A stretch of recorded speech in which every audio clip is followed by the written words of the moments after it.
minds, let us prepare our souls. Bago tayo makinig ng pag-aaral ng salita ni Diyos, let us have our devotion.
Tayo lahat muli, mga kapatid. Hindi ko sa Pastor Roman na manalangin ko ako.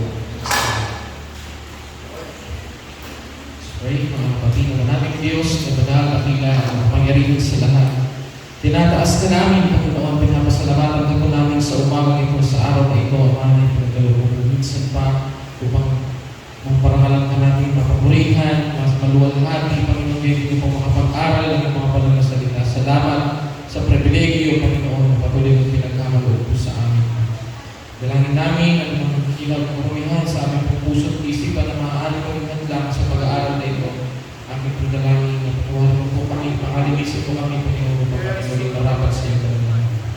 At ang iyong gagamitin, Panginoon, na lang sa mo siya ng karulungan, Panginoon. Itago mo siya sa iyong limuran, sapagkat siya walang magagawa, Panginoon. At ang gawain ito ay walang kabuluhan, hindi mo po kami pakawalan. Buksan mo ang aming puso, ang aming isipan, at ang bawat salita mo na aming maririnig ay dumimo, Panginoon, ang malalim ng tama mo mapakinaman. Salamat, Lord. We give you praise and thanksgiving in Jesus' name. Amen. Amen. Palakpakan natin ang ating Panginoon. Makakaupulan po kayo, mga kapatid. Good morning! Alabitin mo yan, katabi mo. Sabihin mo, good morning. Batiin po natin ang bawat isa. Praise God. Today we will continue our Sunday School series entitled Breaking Doubts. Everybody say Breaking Doubts. As a review, mga kapatid, ito na po ang mga napag-usapan natin so far sa series na ito. Pag-usapan natin, is there really a God?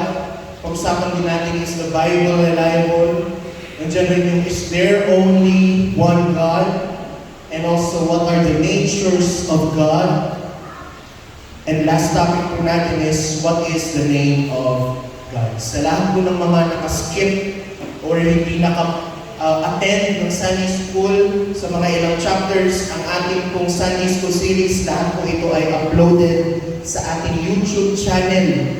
I-search nyo lang po, JAD Magalang. JAD Magalang sa YouTube. At nandun po yung playlist ng ating Breaking Doubts series. So last time na pag-usapan natin kung ano ang pangalan ng Diyos na nakasulat sa Biblia. At ang pangalan iyon ay, what is the name of our God? What is the name of our God? Parang yung iba hindi alam Ano ang pangalan ng Diyos kung bakit ka narito? Sinong sinasamba mo? What is the name of your God? It's Jesus. Sa original Hebrew, that is Yehoshua. Sa Greek, Jesus. And in English, that is Jesus. So now, sa puntong ito, I am confident na unti-unti natin naaalis ang mga agam-agam, which is the purpose, the main goal of the series, ay break doubts para alisin yung mga agam-agam sa mga bagay dito. Alam ko sa puntong ito, alam natin na tunay ng merong Diyos. Alam na natin na mapagkakatiwalaan ang nakasulat sa Biblia. Alam na rin natin na meron lamang nag-iisang tunay na Diyos. Nalaman na rin natin yung mga katangian ng Diyos. Higit sa lahat, nalaman na rin natin ang pangalan ng Diyos ay Jesus. Sa ating pong chapter 6, we are now on to chapter 6 of our series. Uumpisahan po natin pag-usapan at pag-aralan ng napaka-interesting at napaka-seryosong bagay na kailangan natin maintindihan at maunawaan. Today, we will start our topic. Chapter 6 of our series, is Jesus God or man? Si Jesus ba ay tao lamang o siya ay Diyos? Siya ba yung Diyos na tunay o siya ay tao lamang? Siya ba yung propeta? Siya ba yung anghel? Siya ba yung tao lamang na sumunod sa Diyos o siya ang nag-iisang tunay na Diyos? Is Jesus God or man? Lahat ng inaantok, pumalampak sa Diyos. Ang daming inaantok Inaantok talaga kayo. Tunay nga kayo inaantok. Sabi ko lahat ng inaantok, pumalampak. Ang daming pumalampak. Lahat ng hindi nakikinig talaga, no? Good news po, well, hindi ko alam kung good news dito sa inyo. Supposedly, dapat po ay last chapter na lang po ito ng Breaking Doubts. Tatapusin na dapat natin yung Breaking Doubts dapat ngayon. Pero ayaw kong magmadali para ma-discuss yung topic na ito. Kaya natin po yung topic na ito na Jesus, is Jesus God or man? Sa 7 na chapters. Are you listening? Supposedly, dapat po tapos na ang series natin today. Last chapter na lang ito. Pero yung chapter na ito, hinatid po siya sa 7. Ibig sabihin, magkakaroon po tayo ng another 7 chapters sa Breaking Doubts. Yung 5 po natin na pag-usapan so far, plus yung another 7, total of 12 chapters po magiging 12 chapters Breaking Doubts series. Bakit po gagawin ito? Dahil itong nag-iisang topic na ito, si Jesus ba ay Diyos o tao? Hindi ko siya pwedeng ituro sa inyo ng isang chapter lang. In fact, mga kapatid, yung pag-aaral po na tinatawag ng Christology, if you are familiar with Christology, it is the study of Christ. Kung pag-aaralan po yun, naabot tayo ng 1, 2, 3 taon. Kaya hindi siya pwedeng isang chapter lang. Ginawa ko po, siniksik ko pa rin siya, pero ginawa ko siyang 7 chapters. Kung okay lang sa inyo, ahaba po ang ating Breaking Doubts series. Lahat ng okay lang doon, pumalampak para sa Diyos. Yan. Diyan ka palang papalampak. I believe and I hope ay magiging masaya po at interactive ang ating discussion. So let's begin. Again, chapter 6 is Jesus God or man? Part 1. Okay? part 1 out of 7. Praise God. Sa umpisa pa lang po ng ating discussion, gusto ko lang sabihin sa inyo ang sagot sa ating tanong. Ang tanong natin sa umagang ito, si Jesus ba ay Diyos o siya ay tao lamang? Ang sagot po ay oo. Lahat magsabi oo. Lahat magsabi oo. No, baka magtanong ka, Brother Joe, alin doon? Kasi dalawa ang option mo. Si Jesus ba Diyos o tao? Ang sagot ko lang dyan ay oo. Pareho oo. Why? Because Jesus is fully God and He is also fully man. We will deep dive into this answer in the following chapters. Pero ang una po natin pag-uusapan ay yung unang part. We will study first that Jesus is fully, everybody say fully. Jesus is fully God. Pag sinabing fully, totoo, kumpleto, kabuuan ng pagka-Diyos ay nasa Kanya. Hindi partial God, hindi siya semi-God, hindi siya demi-God, but Jesus is fully God. Colossians chapter 2 verse 9, the Bible says, KJV, for in Him dwelleth all the fullness of the Godhead bodily. Maganda yan sa NLT, for in Christ lives all the fullness of God in a human body. Sa Tagalog, para mas maintindihan, sapagkat sa Kanya'y nananahan ang buong kapuspusan ng pagka-Diyos sa kahayagan ayon sa laman. Malinaw hindi? Parang dalawa, tatlo na lang ang kausap ko. Hello? Ang buong kapuspusan ng pagka-Diyos ng Diyos ay nasa katawan ni Jesus. Para mas lalo natin maintindihan, sa umagang ito, pag-uusapan po natin, meron lang tayo tatlong puntos. 3 points that we will discuss this morning. Number 1, the Old Testament testifies that Jesus is God. That's number 1 point. Second point is the New Testament proclaims that Jesus is God. And the final point that we will discuss is God was manifest in the flesh as Jesus. So let's start point number 1. Point 1 is the Old Testament testifies that Jesus is God. Ang lumang tipan po ay nagsasabi na si Jesus ay Diyos. Isaiah chapter 9 verse 6, for to us a child is born, to us a son, everybody say son. A son is given, and the government will be on his shoulders, and he will be called Wonderful Counselor, Mighty God, Everlasting Father, Prince of Peace. Ang sabi ni Isaiah, mga kapatid, meron daw dadalhin sa atin na isang anak na lalaki. Sa Tagalog, basahin natin, sapagkat sa atin ay pinanganak isang bata, sa atin ay binigay ang isang anak na lalaki. Sino yung sinasabing anak na lalaki dito? That is Jesus. He was born as a son. Siya'y pinanganak mula sa Birhing Maria bilang isang anak na lalaki. Amen. Pero ang interesting part dito, yung pinanganak na taong anak na lalaki na yun, hindi lang siya tao. Sabi ni Isaiah, mga kapatid, siya'y tatawagin, ang kanyang pangalan tatawagin kamangha-mangha, tagapayo. Yung anak na yun, siya yung makapangyarihang Diyos.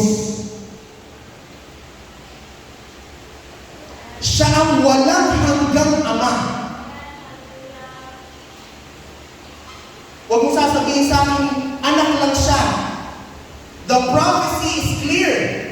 The Son is also the everlasting Father. Hello? Malinaw o malabo? Pag malabo, babalagan natin. Hindi ko pwede kong i-proceed ito na hindi malinaw sa inyo, mga kapatid. Amen.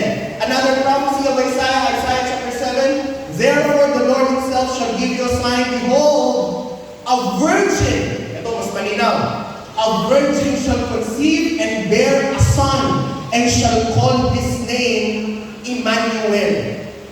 Ang ibig sabihin ng Emmanuel ay, God is with us. Sino daw yung with us? God. Kasama natin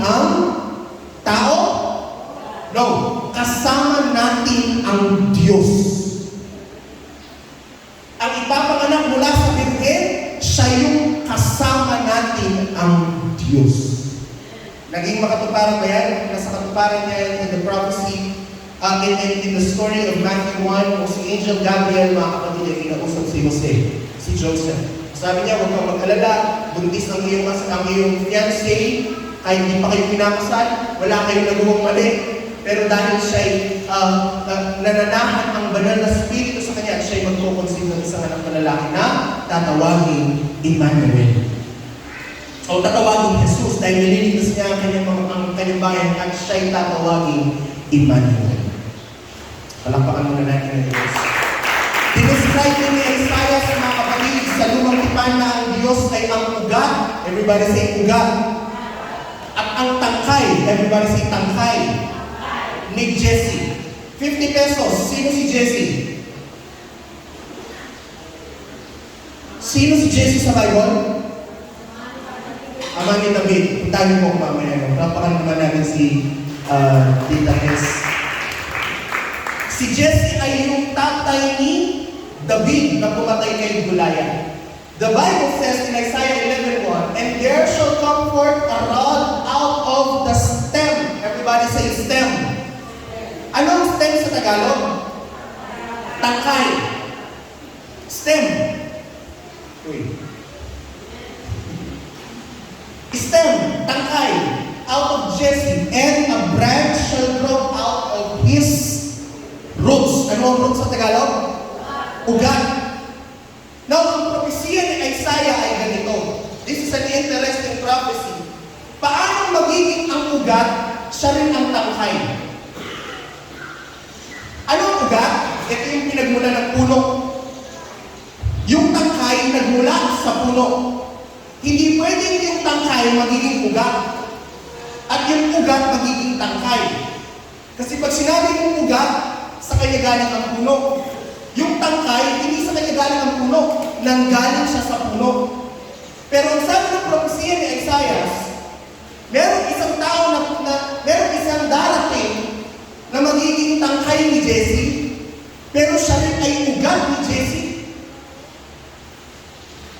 Wow! Kumbaga, hindi pwedeng yung ama, siya rin yung anak. Hello? Hindi ba't gano'n ang argumento ng ibang mga tao? Siya'y anak, hindi siya pwedeng ama. Pero ang propesya kasi ng Biblia, yung ama, yung ugat, siya rin yung anak, yung tangkay. Nasa katuparan mo ba ito? Yes, it was fulfilled in Jesus. In fact, si Jesus mismo nagsabi, Revelation 22 verse 16, I, Jesus, have sent my angel to give you this testimony for the churches. Ano sabi niya? I am the root. Ako ang ugat. And I am the offspring. Ako rin ang anak. Offspring is anak. Or tangkay. Sa ating propesya kanina. Of David. And the bright and morning star. Akong si Jesus ay nagsugma ng aking yan. Ako ang ugat at ang supling ni David. So, paano natin na-explain yung prophecy nito? Paano yung ugat, siya rin ang tangkay? Let me explain. Sa Espiritu, si Jesus ang Father of Creation. Siya ang lumikha kay David. Hello? In Spirit, siya ang creator ni David. Pero dahil si Jesus ay galing kay Maria, at si Maria po ay galing sa linya ni Nathan. Si Nathan ay anak ni David. Bilang tao, siya'y galing kay David.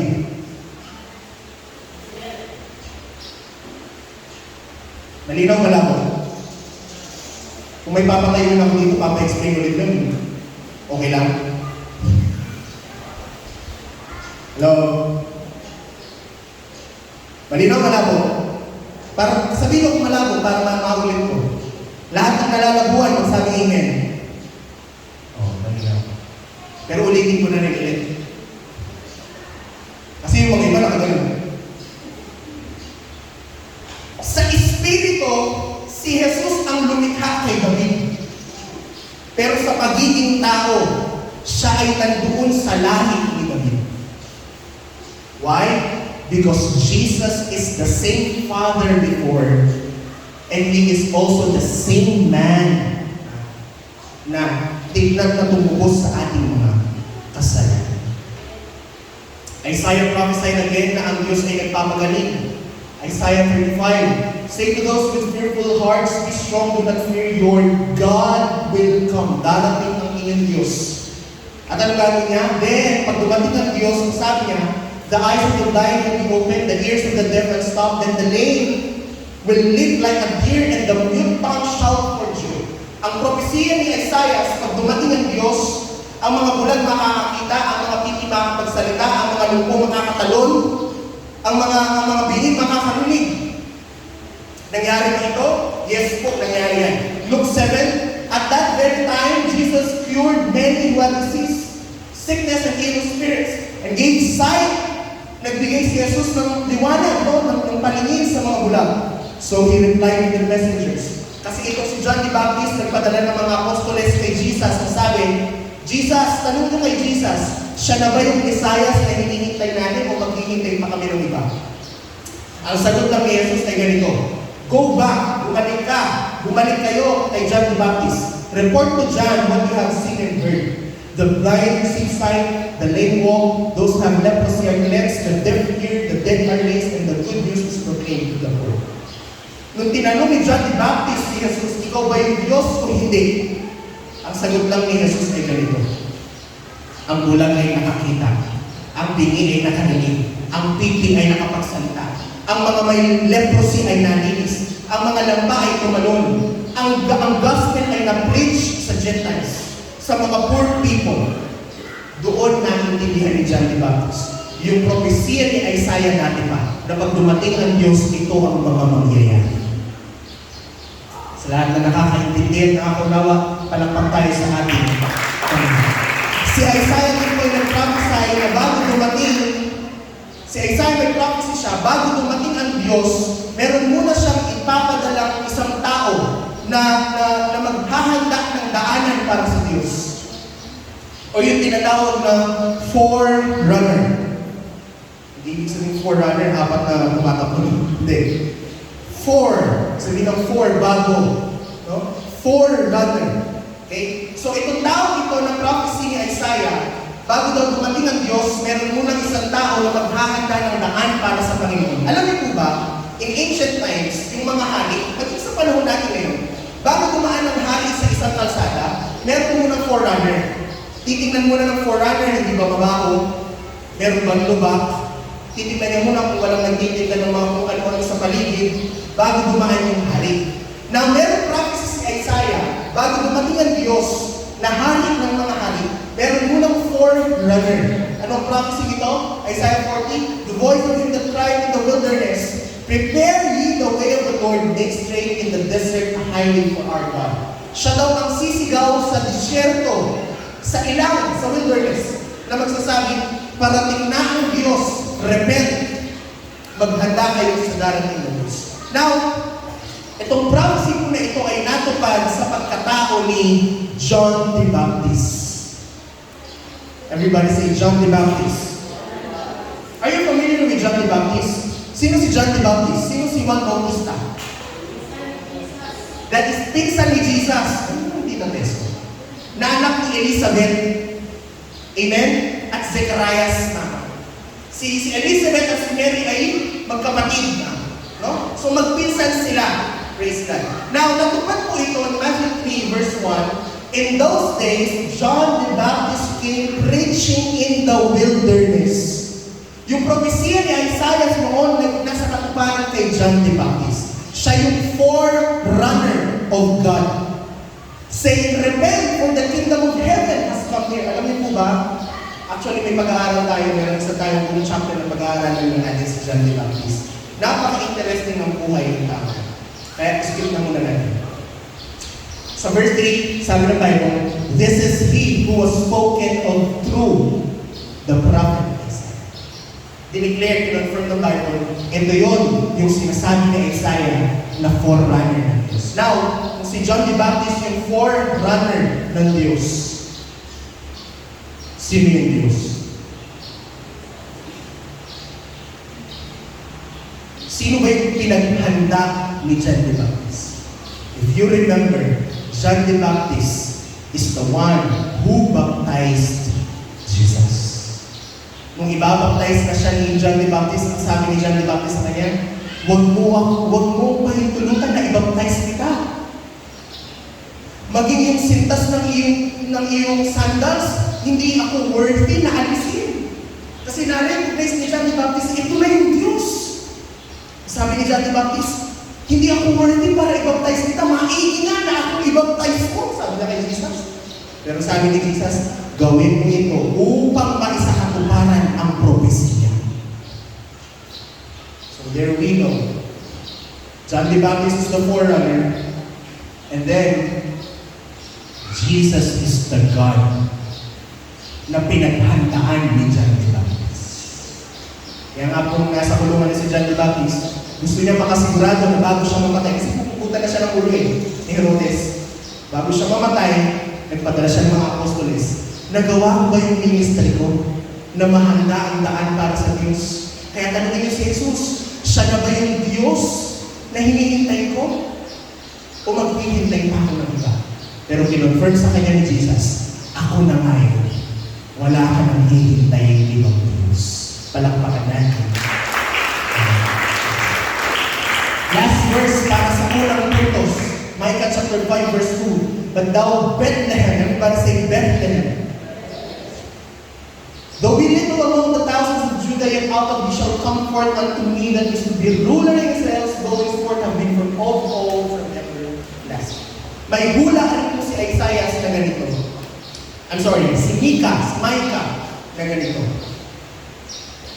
Sinabi ni Micah sa Bethlehem, kahit maliit ka, sa iyo manggagaling ng Diyos. And little did we know, saan po pinanganak si Jesus? Yung sa Dawu.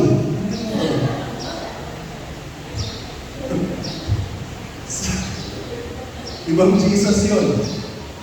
Saan pinanganak si Jesus? In Bethlehem. Coincidence? I dare not say that. Hindi po siguro coincidence. So from those verses, at sa marami pong verses na hindi ko na lang nalagay dyan dahil konti lang ang ating oras. Truly, the point number 1 is, ang lumang tipan ay nagsasabi, si Jesus ay Diyos. Point number 2, the New Testament. How about the New Testament? The New Testament proclaims that Jesus is God. John 20:27-28. Then he said to Thomas, everybody say Thomas, put your finger here, see my hands. Reach out your hand and put it into my side. Stop doubting and believe. Thomas said to him, my Lord and my God. Kilala niyo po si Thomas? Lahat na nakakilala kay Thomas, magsabing amen. Thomas is one of the disciples of Jesus Christ. Mas kilala si Thomas bilang the doubting Thomas. Ano yun? Ang nagdududang si Thomas. Bakit siya tinawag na gano'n? Dahil si Thomas, hindi siya po basta-basta naniniwala. Lagi po siya merong pagdududa. Wala siyang pinaniniwalaan agad. Paano nila nasabi yun? Nung nabuhay muli si Kristo at sinabi sa kanya, buhay si Kristo. Nabuhay siya mula sa mga patay. Si Thomas po yung nagsabi na, hindi siya pwede mabuhay. Patay na siya. Hanggang di ko siya nakikita, di ako maniniwala. Kaya siya tinawag na the doubting Thomas. Pero itong tao na ito, na ang specialty ay magduda. May kilala ka bang tao? Specialty niya magduda. Mga tao-tamang kilala. Amen? Hindi agad naniniwala ang tao ito, pero mula sa kanya nanggaling ang deklarasyon na ito. Sinabi niya kay Jesus, my Lord and my God. Paano? Sabi ni Jesus sa kanya, hindi ka naniniwala, Thomas? Narinig ko, nababalitaan ko. Panay kang duda? Punta ka dito. Tingnan mo yung butas ng kamay ko. Kung saan pinako ang pako. Tingnan mo yung side kung saan ako binutasan. Hawakan mo, ipasok mo. Gusto mo. At doon niya nasabi, My Lord and my God. Another verse in the book of Acts, Acts chapter 20, verse 28, take it therefore unto yourselves all the flock over the which the Holy Ghost hath made you overseers to feed the church of God which He has purchased with His, everybody say, own blood. Ingatan ninyo ang sarili upang pakainin ninyo ang iglesia ng Panginoon na binili niya sa kanyang sariling dugo. Ang totoong iglesia daw ng Diyos ay binili niya sa pamamagitan ng paano daw tayo binili ng Diyos? Sa pamamagitan ng sarili niyang dugo. Natandaan ko yung ating turo ni Brother Junior kung minsan, the natures of God, na ang Diyos ay Espiritu at wala siyang laman at dugo. Paano bibilhin ng Diyos ang iglesia niya kung siya'y Espiritu? Wala naman kung dugo at laman ang Espiritu. So nagsisinungaling ba ang Acts 20 na ang Diyos binili niya ang iglesia sa sarili niyang dugo? Di naman lang sinabi na sa dugo ng kanyang anak. Pero ang sabi ng Bible, Diyos ay bumili sa atin sa sarili niyang dugo. Paano nangyari yun? The answer is Jesus. Ang Diyos mismo ang nagkatawang tao, hindi ibang Diyos. Siya'y nagkaroon ng dugo na pwede niyang ibang tubos at ibang bayan sa ating. The same God became a man to have the blood paying for our sins. Why? Because the Bible says, siyang mismong Diyos ay bumili sa atin ng kanyang sariling dugo. Malinaw, malinaw. We also have the letter of Paul to his disciple named Titus, Titus 2:13, very familiar verse. Looking for that blessed hope and the glorious appearing, ano sabi ni Pablo? Of the great God and Savior, Jesus Christ. Nahintayin niyo ang mapalad ng pag-asa at pagpapakita ng kalwalatian ng ating dakilang Diyos at tagapagligtas na si Jesus Cristo. Hindi ko na po kailangan i-explain yan. Nalinaw yan. We also have the declaration of Peter, 2 Peter 1:1. Simon Peter, a servant and apostle of Jesus Christ, to them that have obtained like precious fruit with us through the righteousness of God and our Savior, Jesus Christ. Again, no explanation needed. A very familiar verse in 1 Corinthians talks about our bodies as the temple of God. Kalabitin mo yung katabi mo, sabihin mo, templo ka ng Diyos. Sige, kalabitin mo, templo ka ng Diyos. Para ma-remind siya. Bakit nakalimutan niya na? Ang sabi ng 1 Corinthians 3:16, know ye not that you are the temple of God? Hindi ba nalalaman na iintindihan na kayo'y templo ng Diyos at ang Espiritu ng Diyos ay nananahan sa inyo. But in Ephesians, the Bible said, Ephesians 3:17, so that Christ may dwell in your hearts. Hello? Kung sabi ng 1 Corinthians, Diyos ay nananahan sa atin. Pero ang sabi ng Ephesians, si Kristo ay nananahan sa atin. Hindi ba logical na isipin? Yung Diyos ay siya rin si Jesus. Hello? One of the most powerful verses of the deity of Jesus, nabasa na natin ito kanina. Ito isa sa mga pinakadakilang versikulo patungkol sa pagka-Diyos ni Jesus, Colossians 2:9. For in Him dwelleth all the fullness of the Godhead. Mas maganda yan sa NLT. For in Christ lives all the fullness of God in a human body. Everybody say fullness. Pag sinabi kong puno na, may kulang ba? Pag sinabi kong puno na yan, pwede bang may kulang ba? Pag 100% na ba, kulang pa? Hello? Kasi pag puno na, pag sinabi, ang kabuuan ng kapuspusan ng pagka-Diyos ay nasa kay Jesus Cristo. Ibig sabihin nun, Wala nang ibang pagka-Diyos na natitira sa iba. Nasa Kanya lang ang kabuuan ng pagkapuspos ng pagka-Diyos. Ngayon sabi ng Tagalog, sapagkat sa Kanya nananahan ang buong kapuspusan ng pagka-Diyos sa kahayagan ayon sa laman. Wala nang mas lilinaw. Now, if you're still on the mindset, hindi, tao lang si Jesus, di ko na alam kung paano ko i-explain sa iyo. Bakit ibang Bible ang meron ka? Hello? Ang pwede ko na lang sabihin sa iyo, baka ganun lang, di tayo magkaparehas ng sinasambang Diyos. Dahil for me, my Bible says, the fullness of God is in Jesus. Kaya nga, yung susunod na verse dito, napakaganda. In verse 10, and you are complete in Him. Wow! Kaya nga, kumpleto ka na kay Jesus. Why? Dahil yung kabuuan ng pagka-Diyos ay nasa Kanya na. Di mo kailangan tumawag kay San Pedro, kay San Maria, Santa Ines, San Francisco, Concepcion, Tarlac. Hindi, mga lugar lahat yun eh. Di ba? San Barbara, Santa Remedios, no? Ano ba bang Santo Santa? Ha? San Jose, San Maria, San Pedro, San Pablo, San Buko.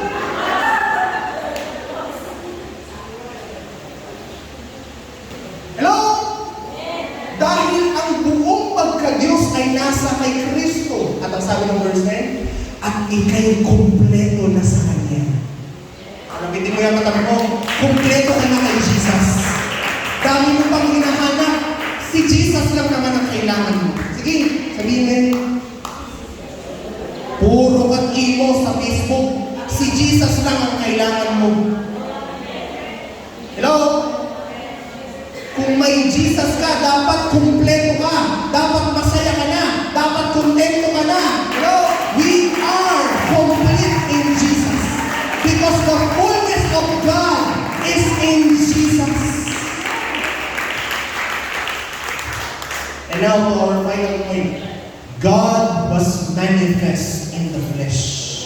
Ang Diyos ay nagkatawang tao at nagkaroon ng laman bilang si Jesus. 1 Timothy 3:16, without controversy. Everybody say, mystery. Great is the mystery of godliness. God was manifest in the flesh, justified in spirit, seen of angels, preached unto Gentiles, believed on in the world, received up into the glory. Bago tayo dumako doon sa puntong ito, yung verse na ito nagsimula sa pagsasabing, without controversy, great is the mystery of godliness. Everybody say mystery. Ang isa sa mga argumento, o di mo, mystery yan, hindi mo alam.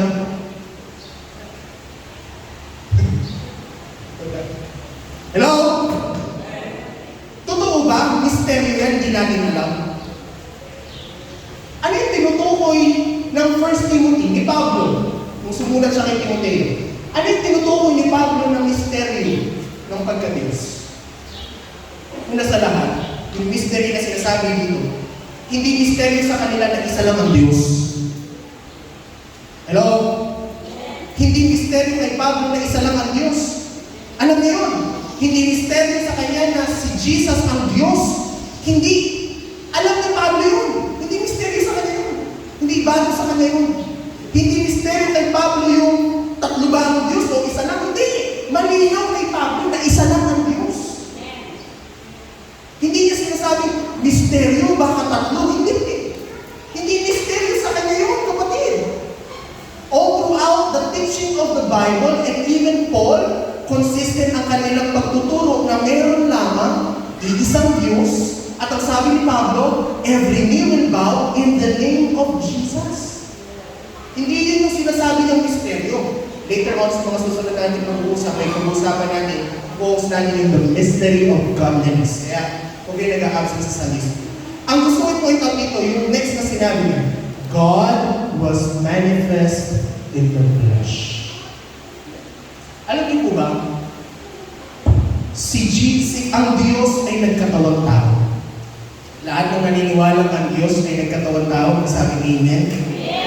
A clear explanation of that is John chapter 1. Very familiar. In the beginning, everybody saying, was the Word. And the Word was with God, and the Word was God. Jump to verse 14. And the Word was made flesh and dwelt among us full of grace. Ang sabi ng Bible, nung una, merong verbo. Everybody say verbo. Verbo means salita. Word. Anong ibig sabihin nung una ay nandyan ang salita? Ang ibig sabihin po nun, remember when God created the heaven and the earth? Paano niya nilikha? Let there be light. Through Word. Kung anong sabihin niya nangyayari. So sabi ni John, in the beginning was the Word. Kasi nung pasimula, banggitin lang yung salita. Kaya nga sinasabi natin, ang Diyos at ang kanyang salita ay iisa. Hello? Ano yung next? And the beginning was the Word, and the Word was with God. Ang Diyos ay kasama ng salita. Okay? So una, salita. Biglang yung salita naging kasama ng Diyos. Kailan nangyari yun? Nung si Jesus ay dumating sa lupa. Nasa Kanya ang Diyos. Pero hindi lang natatapos doon. And the Word was God. Hindi niya lang pala basta kasama ang Diyos. Yung mismong salita, siya ang Diyos. At anong nangyari? Sa verse 14, yung salitang yun, and the Word was made flesh. Yung Diyos na yung salita na siya rin Diyos ay nagkatawang tao. Malinaw hindi? Malinaw malabo? May tanong ako. Pwede ko ba sabihin sa'yo, Sister Mariel, nagkatawang tao ka lang? Nanay Norma, sabihin ko sa'yo, nagkatawang tao ka lang?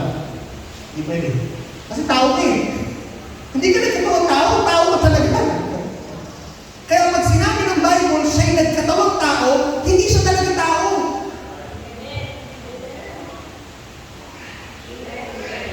Bakit siya magkakatawang tao kung tao talaga siya?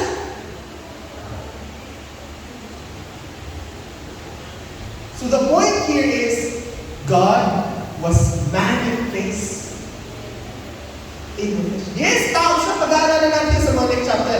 Pero ang punto natin ngayon, though nasa kaanyuan siyang tao, dahil siya'y nagkatawang tao, pero siya rin naman ang Diyos. Kaya nga siya nagkatawang tao kasi hindi siya tao. Siya ay Diyos na kumuha ng kaanyang, sabi ng Bible, and He took up the robe as a servant. Wow! Kinuha niya ang damit ng pagiging alipin upang ikaw at ako ay matubos niya sa ating mga kasalanan. That's why it's simple. Bakit nagkatawang tao Diyos? Dahil mahal ka niya. For God so loved you and me and the whole world na siya'y nagkatawang tao. Hello? Upang ibigay ang kanyang sariling dugo at laman para sa ating ikaliligtas. Colossians 1:15, last verse natin babasahin sa mga ko.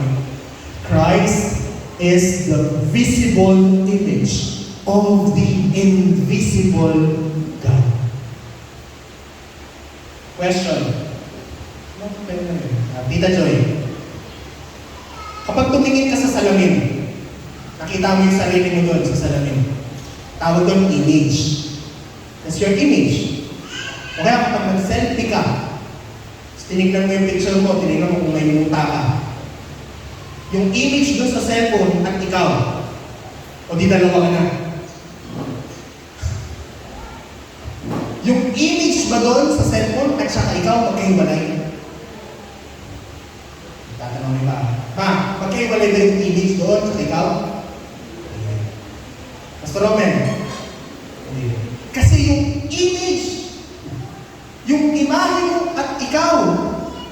iisa. Hello? So when we say, si Kristo ang imahe ng hindi makitang Diyos, the image and God Himself are one. Kaya nga nung tinanong siya, ipakita mo sa amin ang Diyos, ang Ama. Sabi ni Kristo, tagal niyo na akong kasama, hinahanap niyo pa rin ang Ama. Ang nakakita sa akin ay nakakita sa Ama. Paano kung hinahanap, hindi mo naman pwede makita ang Espiritu? God is a Spirit. Hindi mo siya pwede makita. Kaya yung Diyos na Espiritu ay nagkatawang tao upang mapakita niya sa atin. Kung hindi sa atin, wala tayong tayo yun. Pero sa mga tao yun, kung ano ang itsura ng Diyos kung siya'y nagkatawang tao. Kulang tayo sa oras. Dami pa mga verses na pwede natin pag-aralan pagdating sa punto ngayon, pero wala tayong madaming oras. Sino man yung merong tanong or gusto mong i-share, please, I encourage you, manlibre ka ng kape. Puntahan mo ako. Puntahan mo yung mga pastor. Puntahan mo yung mga elders. Pag-uusapan natin yan. Kung may pagdududa ka pa rin na si Jesus ay Diyos, pag-uusapan natin yan. But to wrap up our chapter 6, 3 points na pinag-aralan natin. The Old Testament testifies that Jesus is God. New Testament proclaims that Jesus is God. And we know that God was manifest in flesh as Jesus. Tumayo tayo lahat. Simulan natin purihin, palakpakan ng ating dakilang Diyos. Come on! Yung palakpak para kay Jesus na ating Diyos na buhay. Come on!